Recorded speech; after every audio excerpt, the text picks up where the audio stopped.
Bueno, ¿alguna vez nos hemos detenido a pensar si la convivencia humana podría sobrevivir sin una especie de arquitectura invisible que la gobierne?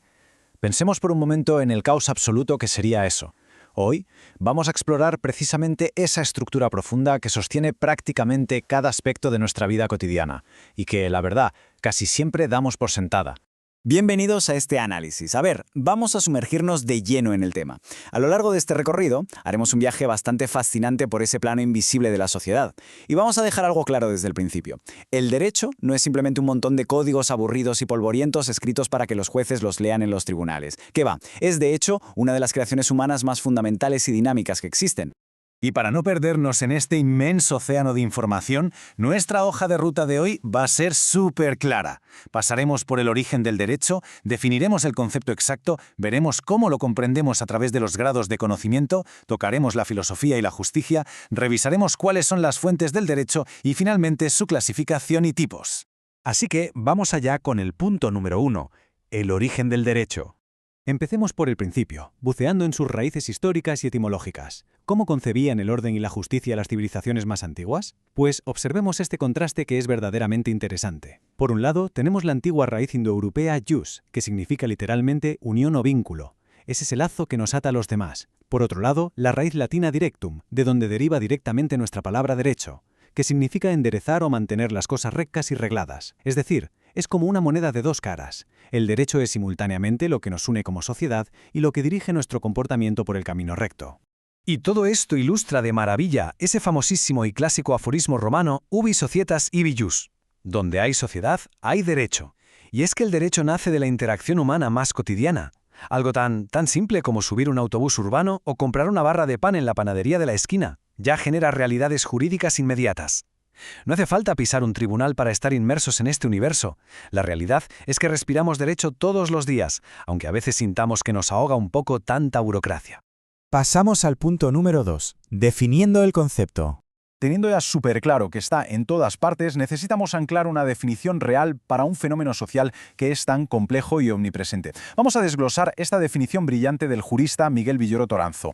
Atentos a las palabras clave. Nos dice que no es un sistema arbitrario, sino que es racional. Son normas de conducta social que la autoridad declara como obligatorias, pero lo más importante de todo está al final. Buscan ser soluciones justas a la realidad histórica. Es decir, las leyes no caen del cielo, se crean específicamente para resolver los problemas reales de su época.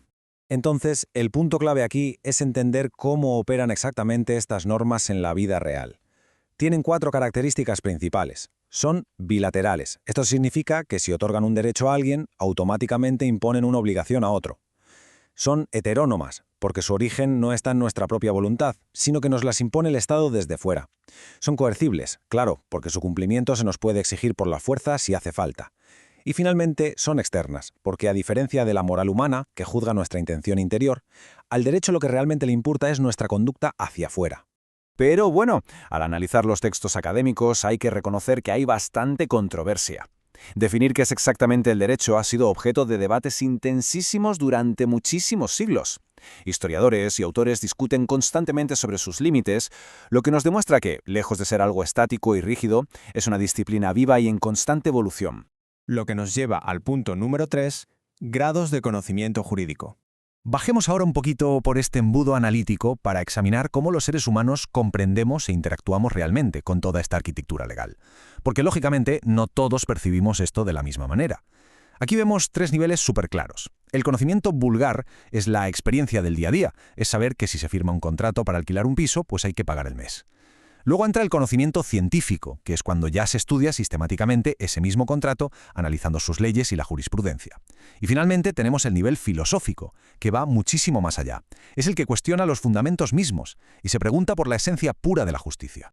Y hablando de esencias, entramos de lleno en el punto número 4, filosofía y justicia.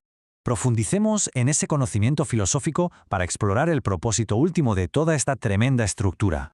Lo que observamos en la literatura es una tensión histórica, una dialéctica que siempre ha existido en el mundo jurídico. Es como un tira y afloja constante. Por un lado tenemos el rigor y el formalismo a veces súper rígido de las leyes escritas, y por el otro está esa incesante lucha por el derecho y la verdadera búsqueda de la justicia real. Básicamente, el derecho acoge los medios, que son las formas, y los fines, que no son otra cosa que la proyección de la propia justicia. Y este concepto conecta de manera impecable con esta preciosa cita de la histórica obra legal española, Las Partidas, que dice: «La justicia es como fuente donde emanan todos los derechos». Pensemos en esa imagen tan potente. La justicia es esa fuente inagotable. Según la tradición antigua, el derecho y la justicia sencillamente no pueden existir el uno sin la otra. La justicia es la voluntad constante de dar a cada uno lo suyo. Y el derecho, pues, el derecho es la herramienta práctica para lograrlo. Vamos con el punto número 5, las fuentes del derecho. Habiendo visto ya todos estos grandes ideales filosóficos, pasemos a lo pragmático.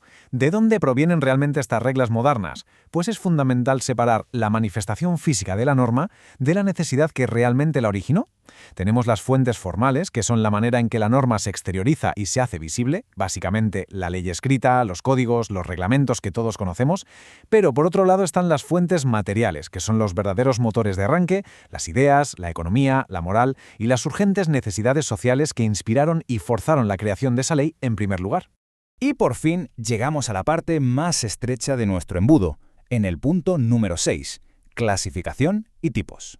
Vamos a categorizar todo este inmenso universo en sus ramas funcionales del mundo real. Primero, tenemos la gran división teórica. Por un lado, el derecho objetivo. Esto es todo el conjunto de normas escritas que nos aplican absolutamente a todos, como la Constitución o el Código Penal. Y ojo, están ahí y nos aplican independientemente de que las conozcamos o no.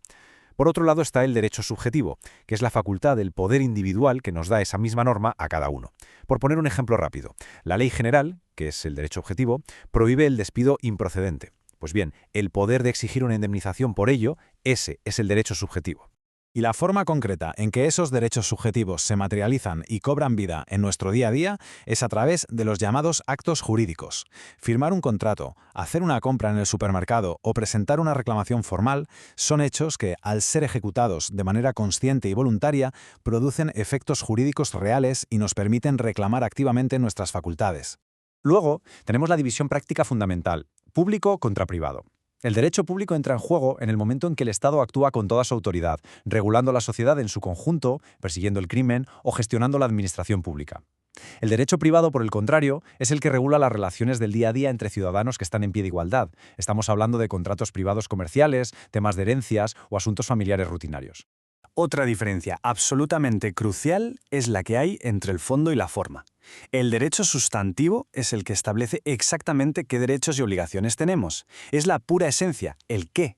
Pero el derecho adjetivo o procesal es el que nos dicta los pasos formales, el cómo, es decir, los procedimientos sobre cómo defender y reclamar efectivamente esos derechos ante los tribunales. Y es que, pensémoslo bien, sin la forma, el fondo sencillamente se queda en papel mojado. Toda esta gigantesca red de interacción humana se organiza en ramas muy especializadas para no volvernos locos. El constitucional, el penal y el administrativo caen dentro del derecho público, velando por las garantías del Estado y castigando los delitos. Y luego tenemos ramas como la civil, la comercial y la laboral, que operan en el ámbito privado, manteniendo un orden vital en nuestros negocios, en nuestras familias y en nuestros trabajos diarios. Y bueno, para cerrar este análisis de hoy, dejemos una pregunta flotando en el aire. Hemos visto que el derecho nace de la sociedad y es una creación racional para buscar soluciones justas. Pero, al mismo tiempo, es innegable que moldea nuestra civilización desde sus mismísimos cimientos. Entonces, ¿la humanidad crea el derecho o es el propio ordenamiento jurídico el que nos estructura como humanidad? Es un vínculo inseparable, un ciclo absolutamente fascinante sobre el que merece muchísimo la pena seguir reflexionando.